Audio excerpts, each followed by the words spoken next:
Students, welcome to my channel economic zone.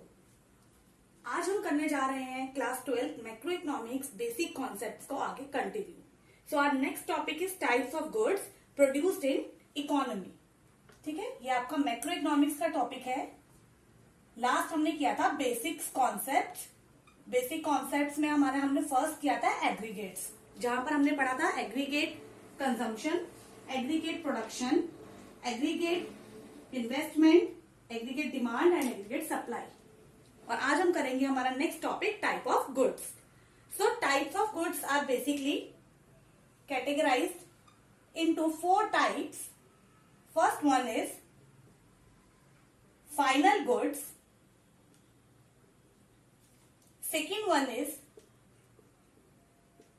intermediate goods,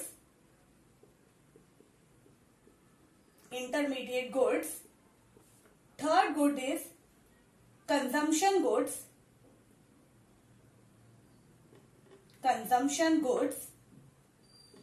and last one is fourth one is capital goods. Done? इसको हम one by one करेंगे। Start with the first one, that is final goods. यहाँ पे मैं आपको short में लिख के दिखाऊंगी, पर डेफिनेशन आपको क्लियर कर दूंगी। Now what are final goods? Final goods का फर्स्ट मीनिंग है that final goods are those goods which are crossed the boundary line of production. Means production की बाउंड्री लाइन क्रॉस कर चुके हैं, मीन्स प्रोडक्शन कंप्लीट हो चुका है, उसे हम बोलेंगे फाइनल गुड्स। और we can say that these goods are those goods which are ready to use by the household means we consumer are known as household. तो हम जो भी चीजों को हम मार्केट में अवेलेबल है, हमारे लिए रेडी टू यूज है, उसे हम बोलेंगे they are final goods.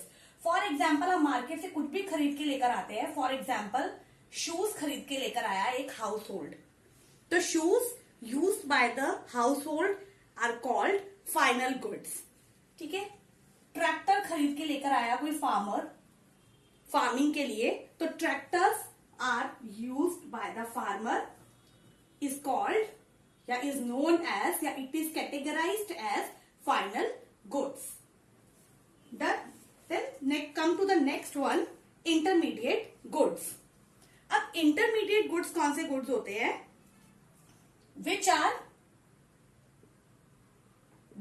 are purchased by one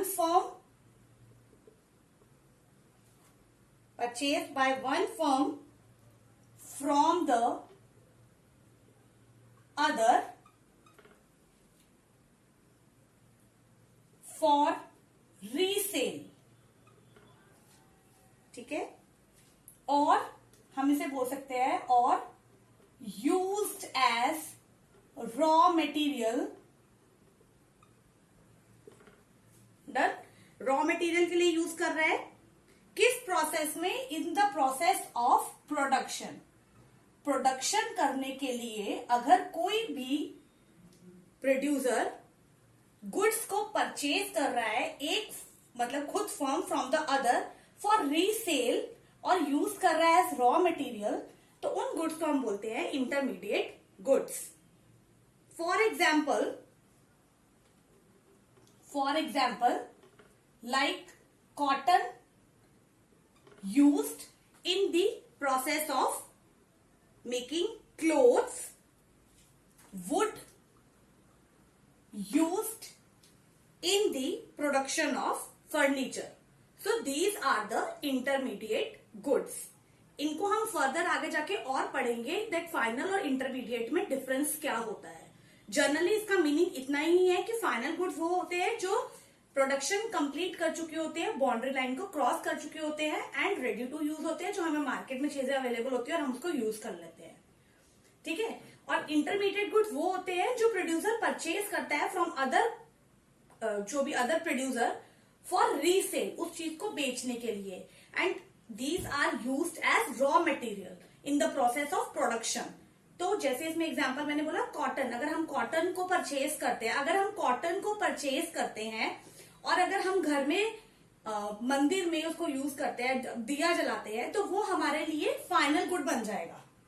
यही सेम कॉटन हमारे लिए क्या बन जाएगा, फाइनल गुड, अगर हम उसको दिए के लिए यूज करते हैं, because it is ready to use. But अगर वही कॉटन क्लोथ की इंडस्ट्री में यूज होता है, टेक्सटाइल इंडस्ट्री में यूज होता है for the production of cloth, तो वही कॉटन हमारे लिए क्या बन जाएगा, इंटरमीडिएट गुड। डन। और यहाँ पे हम नेक्स्ट बात करेंगे, फॉर एग्जाम्पल अगर हम बात करें शूज की, अगर हमने बोला था कि जैसे शूज अगर एक इंडिविजुअल हाउस होल्ड परचेज करता है यूज करने के लिए, तो उस शूज को हम क्या बोलेंगे, final goods. But on the same way अगर एक शूज का शोरूम है, फॉर एग्जाम्पल मान लो स्केचर्स का शोरूम है, और वहां पे बहुत सारे शूज पड़े हैं रीसेल होने के लिए, तो वही शूज की शोरूम जो है वो उसी शूज को क्या बना देंगे, intermediate good, because that shoes are meant for resale. Now come to the next one, consumption goods.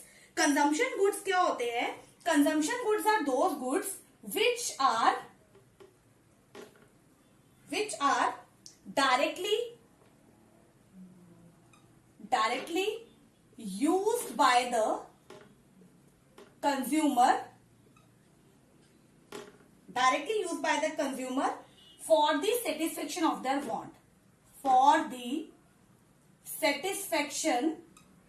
of their want, अगर अपनी वांट को सेटिस्फेक्शन करने के लिए अगर कंज्यूमर डायरेक्टली चीजों को यूज करता है, उसे हम बोलते हैं कंजम्पशन। कंजम्पशन का मीनिंग ये होता है किसी भी चीजों को कंज्यूम करना, तो those goods are known as consumption goods.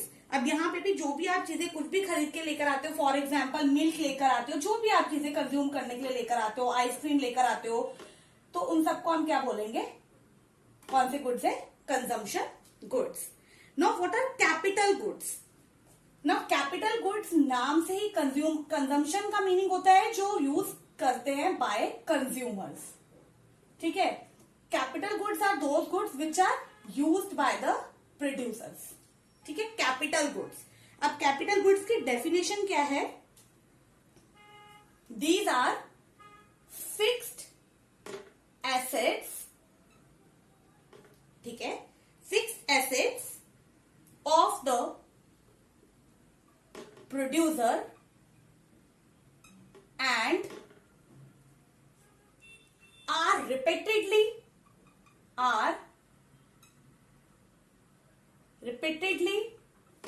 used in the process of production.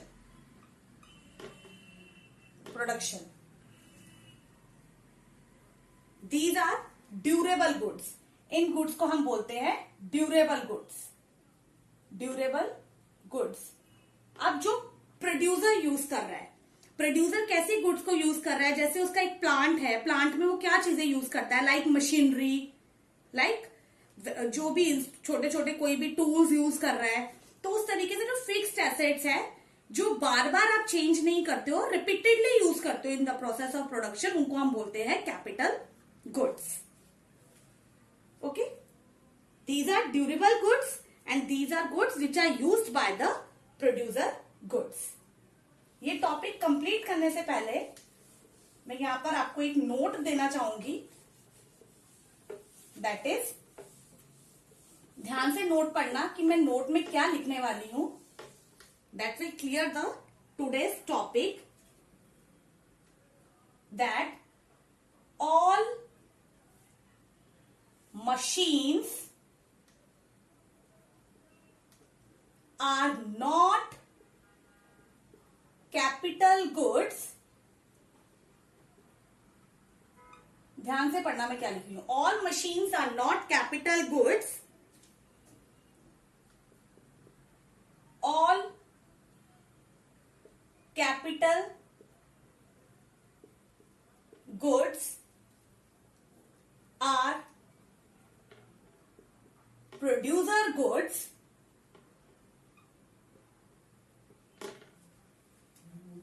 but all producer goods are not capital goods. So यहां पे मीनिंग देखो मैं क्या लिख रही हूं। यहां पे मैंने लिखा कि हम ऐसा नहीं है कि हमने जैसे बोला कि मशीन्स यूज कर रहे हैं तो मशीन्स यूज करने का मतलब होता है कि दे आर कैपिटल प्रोडक्ट्स बोल दिया हमने उनको। Machines are not always capital goods and all capital goods are producer goods but all producer goods are not capital goods. इसका मीनिंग मैं आपको एक एग्जाम्पल क्लियर करूंगी विद द हेल्प ऑफ एक वन मशीन। जैसे हम बोलेंगे फॉर एग्जाम्पल मान लो वॉशिंग मशीन ले लो, वॉशिंग मशीन तो नहीं, आप स्विंग मशीन ले लो, कपड़े सिलने की मशीन, ठीक है। अगर एक टेलर यूज कर रहा है, ठीक है, टेलर किस लिए यूज कर रहा है, वहां से पैसा कमाने के लिए, अपनी कैपिटल फॉर्मेशन करने के लिए। अगर टेलर इस स्विंग मशीन को यूज कर रहा है तो ये कौन से टाइप की मशीन हो गई, कैपिटल गुड, प्रोड्यूसर गुड बन गई।